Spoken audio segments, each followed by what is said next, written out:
Good day and welcome to CDI Talks. My name is Anton Shekhovtsov and I'm the chair of the Center for Democratic Integrity, an Austria-based association that analyzes attempts of authoritarian regimes to influence politics and societies in Europe. My guest today is the Swedish political scientist Björn Jerdén, whose research covers international relations in the Asia-Pacific with a particular focus on China's international relations. From 2016 to 2020, Björn was the head of the Asia program at the Swedish Institute of International Affairs. Since 2020, he has been the director of the Swedish National China Center.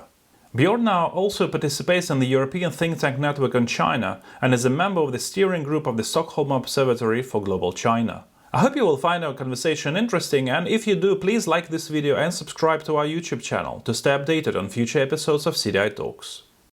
Björn, thank you very much for meeting me and for this opportunity to talk to you. I would like to ask you about the sanctions. I know that you were one of the 10 people who were sanctioned by China a year ago, and one of the 2 scholars who were sanctioned by China. How do you explain this? What is the honor of the Chinese government to sanction you? What did you do to them?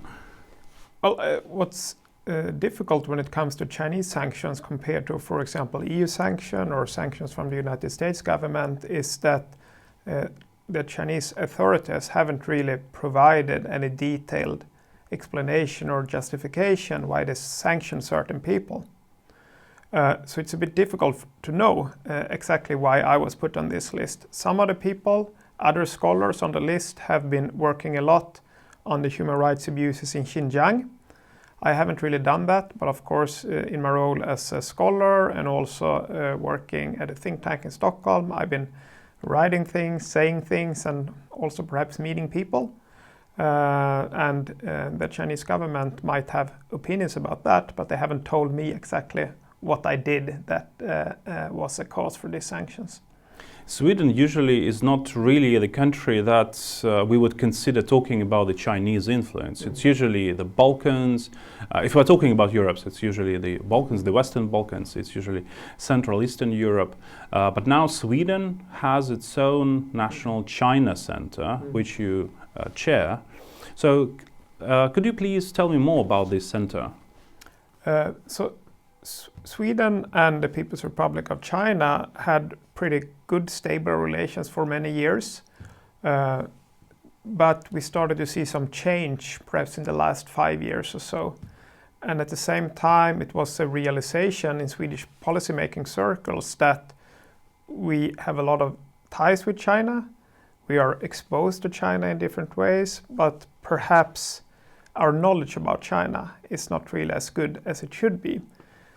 Also, being a European country, we are far away from China. We don't have a long tradition of thinking about China and dealing with China in the same way as we have, for example, with Russia. So the Swedish government then identified the need to improve the knowledge about China within the wider government and the society at large. And one way of doing that was to fund a new so-called knowledge center that I'm heading now. So that's the background of the center, to help actors in the Swedish society to know China better. You know that the center was founded in 2020, and this is when the COVID-19 pandemic started. Was there any link to this, and also the Chinese influence operation, trying to, convince other nations that it was not China's fault that that caused the pandemic? Was there any link between China's influence regarding the pandemic and the foundation of the center? Well, I think we saw in many European countries that the pandemic had quite a big impact on views about China, and it had an impact in Sweden too. But actually in Sweden, views of China started to change earlier, around 2018, 2019, before the pandemic. And that's also when the discussion that led up to the formation of our center emerged. So our center, the decision to launch our center, as well as the shift in Swedish views about China, already started before the pandemic. What are the most recent publications or research that the center has done, and how would you frame the workings of the center? What are the main directions of research? So what we are trying to do is to provide a Swedish added value, not only having an understanding of the Chinese context, but also of the Swedish context, and understand how the Swedish government, the Swedish private sector, the Swedish local governments and so on, the kind of challenges that they face when dealing with issues concerning to China. So that's our point of departure. Then we are looking at both so-called challenges and so-called opportunities in the relationship. We are looking at security, we are looking at innovation, we are looking at trade, we are looking at climate, we are looking at human rights and so on and so forth. So to mention a couple of recent and upcoming publications, we did an overview over Chinese industrial politics and what that means for Swedish industry. We are working on another study of Chinese language media in Sweden and how that relates to also messages promoted by the Chinese government. We have another study looking at China's presence in the United Nations system and what that means for Swedish and European interests. I think in one of your pieces you mentioned that it was quite strange for Sweden to have good relations with China, knowing that China was abusing human rights, and especially for Sweden that presents itself as the champion of human rights. Do you still see that this is probably how the changes in the perceptions of China started? This realization that China was not a very, well-behaving nation? That's a really good question, and I think in Swedish foreign policy in general, there's always been a tension about, on the one hand, human rights concerns, and on the other hand, economic interests. Since Sweden is also a big trading nation, and as a big trading nation, we trade with not only democracies, but also non-democratic countries such as China. So that tension has always been there. But at the same time, we can see that concerns about the worsening human rights situation in China seems to have had an impact on how the Swedish population and also Swedish policymakers think about China. We can also see signs of this in opinion research. When we compare opinion surveys in Sweden with opinion surveys in other countries asking questions about China, it seems that human rights is a pretty important factor in Sweden when it comes to forming views about China.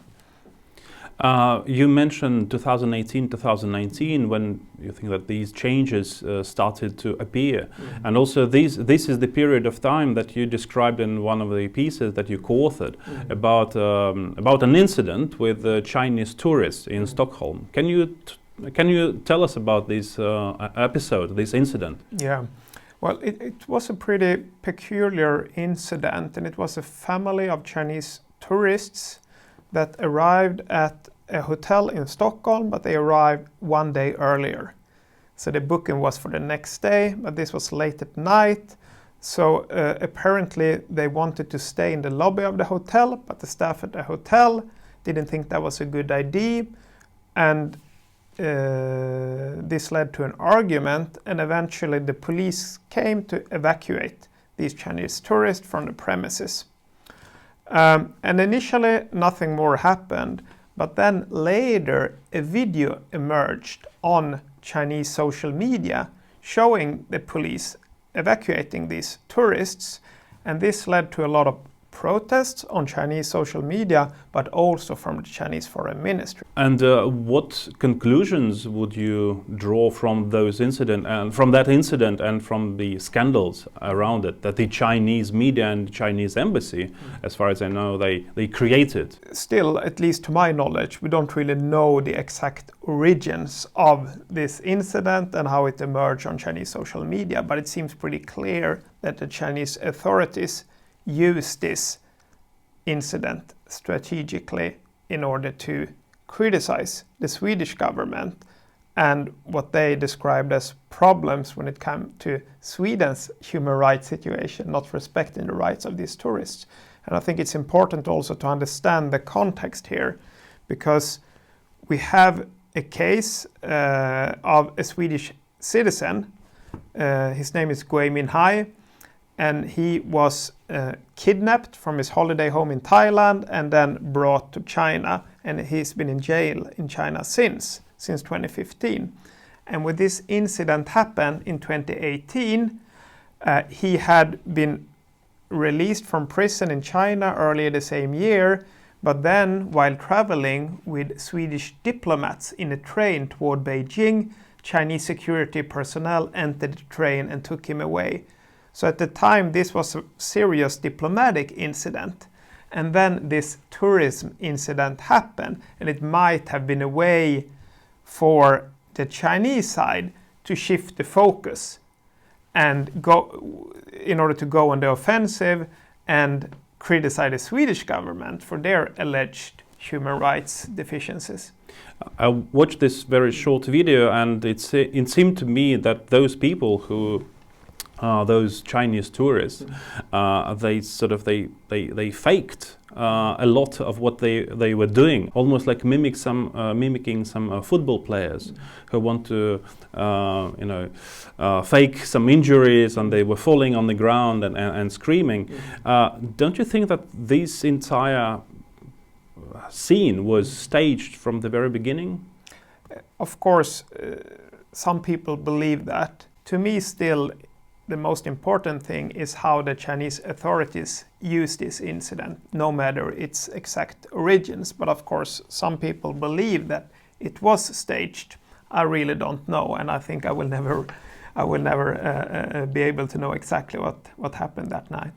Sometimes it seems that the Chinese authorities and the operators of Chinese influence, they learn from the Russians, and especially, and this is something that you mentioned, that they started talking about human rights in Sweden, and sometimes it seems that they are learning this language of human rights. They are learning the language of democracies, of liberalism, in order to attack those countries that criticize China for the abuse of human rights, for the treating of the Uyghurs minority. Do you see any, this learning procedure that the Chinese are learning from Russia? I know that some researchers that have been looking into this issue identify some patterns of learning from the Russians. I think it's pretty difficult to know exactly how they are learning. I think still their modes of operation is often quite different from that of Russia. I think one other difference is that within Russia there is generally a much more fine-tuned understanding of the societal and cultural and political context in European countries, which make it possible to design perhaps more effective influence operations toward a larger public. I think in China there's still often a lack of that kind of fine-tuned understanding of the situation in European countries, which might make it difficult to conduct influence operations that turn out to be successful. The incident you described took place in 2018. 2018 was also, I think, the continuation of that anti-Swedish campaign. Yeah. What about today? How active is China in Sweden today in terms of malign influence and promoting its own foreign policy agenda? Right. For a few years, we witnessed a very active, sustained public campaign to influence the Swedish opinion of China. It seems that that specific campaign has ended now, or at least has been adapted. And that also connects with the fact that the former Chinese ambassador to Sweden, who had a very prominent role in this campaign, left Sweden last year. And the new Chinese ambassador seems to have a different style of conducting public relations. He behaves more like a traditional diplomat, to put it in that way. At the same time, we've seen other actions from China towards Sweden and also targeting the Swedish private sector. Last year it was a boycott in China toward the Swedish fashion retail company H&M, initiated by the Chinese government, and this has severely hurt H&M, the company's sales in China. And we don't exactly know why H&M was targeted then. It might have something to do with the fact that H&M is a Swedish company. Also, after Sweden decided to deny Chinese companies, including Huawei, the possibility to contribute with technology to the development of Sweden's 5G development. We have seen difficulties for another Swedish company, Ericsson, working in the same sector in China. So we've seen those kind of effects on Swedish company in the last year, but this large-scale public relations campaign in Sweden seems to have ended or entered into a new phase. It seems that the Chinese embassy is the main player in advancing Chinese interests in at least in Sweden. What about other actors, though? Do they have institutes active here in Sweden, or do they have any other organizations that would be involved or engaged in malign influence operations? We have organizations that are connected to the so-called United Front work of the Chinese government, organizations that promote the interests of the Chinese Communist Party. We had instances in the past in Sweden where people in Sweden spied on the behalf of the Swedish government on Tibetan and Uyghur diaspora communities in Sweden. And the Swedish Security Service also reports on widespread espionage activities from the Chinese government. So we know that those kind of activities are also seen in Sweden.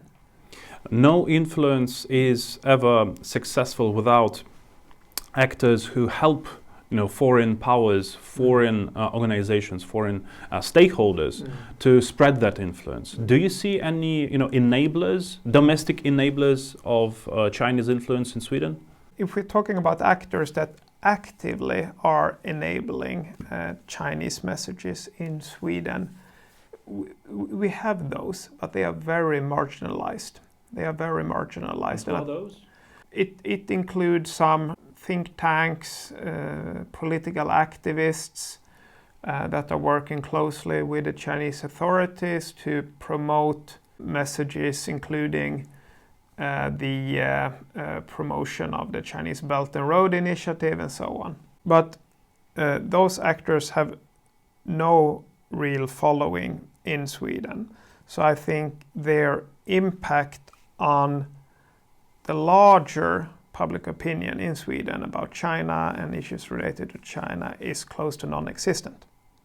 And I think one reason for Chinese authorities to work with these actors is that the opinion has become so negative in Sweden toward China, so it's difficult for them to find more established actors that are willing to enter into cooperation with China. One example is that in Sweden we've seen another trend also in the last few years, that Swedish local governments in the municipalities and regions, a lot of them who used to have cooperation agreements with Chinese counterparts, so-called sister cities or twinning agreements, a lot of those municipalities and regions have decided to end those agreements because of negative sentiment about China. So at the moment, working with established actors to influence the public debate in Sweden has become very difficult and challenging for Chinese government actors. So would you describe the approaches, Swedish approaches to China, at least official Swedish approaches to China, as sort of resilient towards Chinese influence and towards Chinese narratives? I think if we talk about not only the Swedish government, but also the Swedish civil society, Swedish media, I think so. I think that the experiment, so to speak, that we have seen now in the last few years, and especially between 2018 and 2020, of a very active, large-scale influence campaign in Sweden, I think that civil society and media handled that quite well. And it wasn't ignored. The Chinese embassy and the Chinese government got space to make their opinions heard in Sweden. So I think that the Swedish civil society and media actors handle this case as one would hope that a free, open society does. By the case, you mean this incident with the tourists? Not only the tourists. The tourist was one part, but I'm talking about the wider campaign of which the tourist incident was one part. During that time, the Chinese embassy was very active in engaging in the public debate in Sweden, issuing different kind of statements, sometimes also threatening statements towards Swedish actors, Swedish journalists, and so on. And we also saw a harsh language from the Chinese Foreign Ministry in Beijing. So it was a larger campaign that happened over around 2 years. But then it means that this campaign, the campaign that the embassy and the government of China were involved in, it sort of backfired in Sweden. I think it did. I think it did because we also have evidence from opinion surveys that during the exact same time, Swedish public opinion of China became much worse. Swedes became much more negative toward the Chinese government. And I think the consensus here is that this campaign in itself had not a small part in this. So in that sense, it's backfired. It made Swedes more negative toward cooperating with China rather than the opposite. You mentioned some political actors, maybe quite marginal, on the fringes of socio-political life in Sweden. Are those the same people who would be probably engaged in spreading pro-Russian, pro-Kremlin narratives? Is there an overlap between them? Actually, at least for some of these actors, I don't think there's a big overlap. It might be due to my limited knowledge about this issue, but some of the actors spreading Chinese narratives, I haven't really seen them spreading Russian narratives. And I think also some of the actors spreading Russian narratives might not be spreading Chinese narratives. So I don't think you see a big, significant overlap, although I wouldn't be surprised if you see that some actors are involved in spreading narrative from both of these countries. Is it true for Sweden that it's true for some other European countries that most of those domestic actors spreading Chinese narratives are of a left-wing conviction? Is it the same situation in Sweden? Not really. So I think both on the more extreme left as well as the extreme right in Sweden, most of the groups there are not very positive about the Chinese government. They are quite critical of it. Both if we talk about the parties represented in the parliament on the left wing and on the right wing, but also if we talk about more marginal extremist actors outside the parliament. You don't really see a lot of them either on the left side or the right side spreading narratives promoted by the Chinese government. In your opinion, what's the future of Chinese influence in Sweden? So I think the direct Chinese influence on public opinion is quite limited, but that doesn't mean that China has no influence. So I think China's biggest source of influence on Sweden is rather economic dependencies. What are those? Sweden trades quite a lot with China. there are many big Swedish companies with significant interests in China. But we also have big Chinese investments in Sweden. Volvo Cars is a Chinese company. It's owned by China. So in Western Sweden, a Chinese company is the biggest private employer. As a matter of fact, it's the biggest private employer in the whole of Sweden. So I think this kind of dependency is the biggest source of influence for China in Sweden. And that doesn't mean that Swedes will become more positive about China, but there is a sense that China has a leverage there and that it can use as well. But it means that they should also have some backing from political forces by people who are in power in Sweden.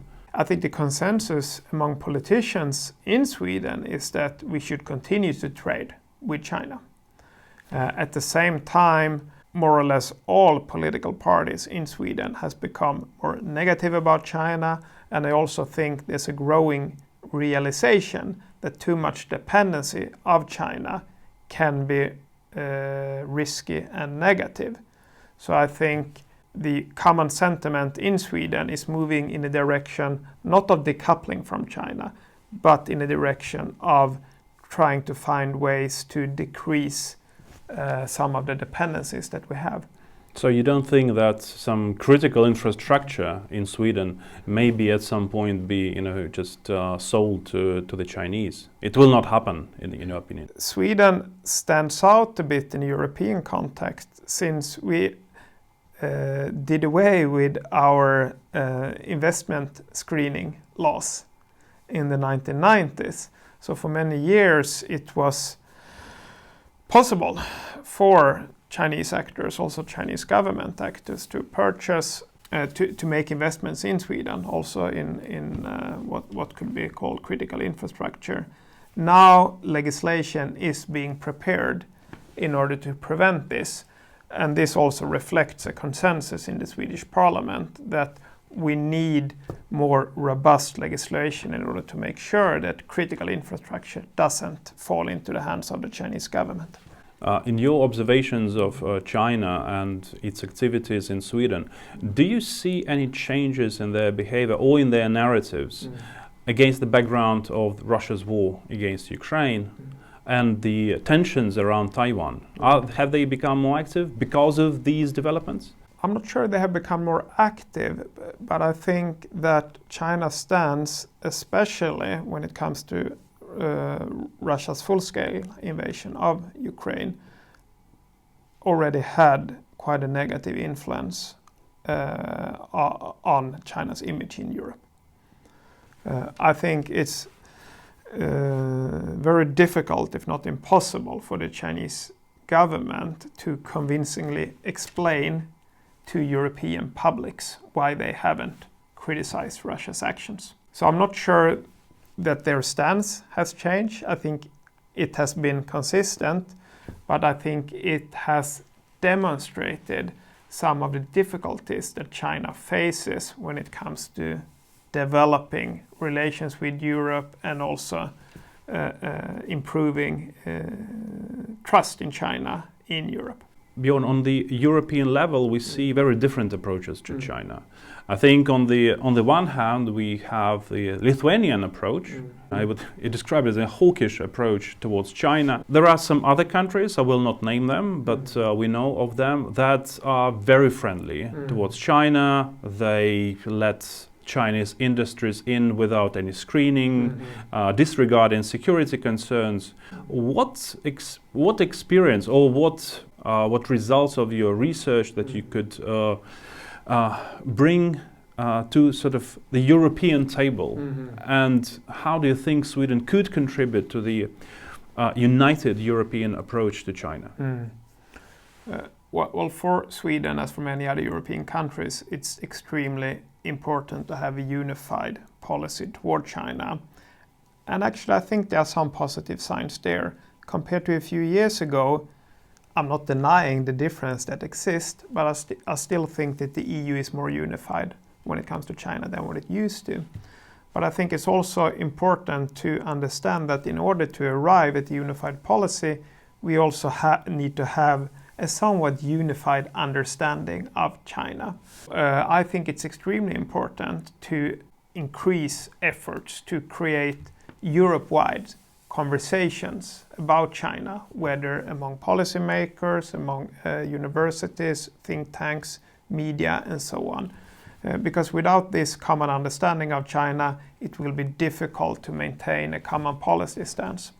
Well, I think for media, I mean, the independent media, they can figure out their own approach independently and on the individual basis. But I fully agree with you that it's important to have these more robust network of think tanks and institutions working on China. And I really hope that your center will provide this expertise and work more with other organizations. And I wish you all the best in this endeavor. And thank you very much for the conversation. Thank you, Anton. Pleasure talking to you.